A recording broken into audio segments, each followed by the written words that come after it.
最近猪肉降价了，这个排骨呢27一斤，真的是猪肉比青菜便宜哦。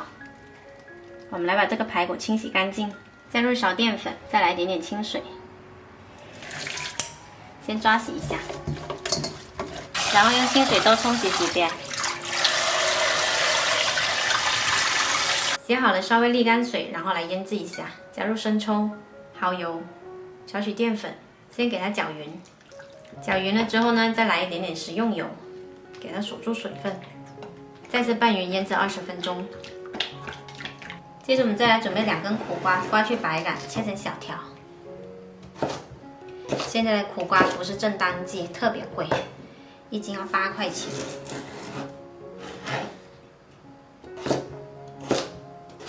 然后再准备一点潮汕咸菜，把它切成薄片。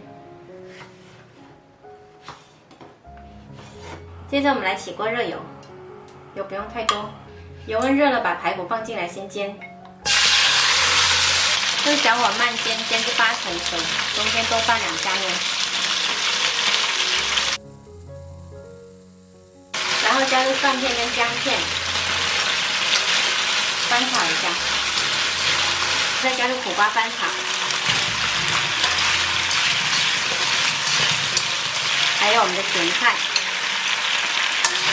继续翻炒一下，炒匀了就先关火。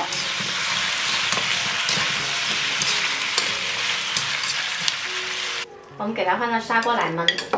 冬天呢，用砂锅来焖，它保温性比较好，焖出来菜也更香。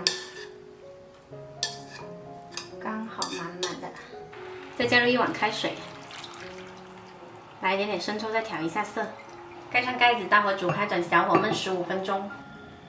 时间到了，出锅再撒一点胡椒粉，翻拌一下。这锅香喷喷的苦瓜排骨包就做好啦。这里面的咸菜有咸味，不需要再放盐咯。如果喜欢吃绵烂一点的口感的话呢，可以再焖多一会儿。好啦，可以开吃哦。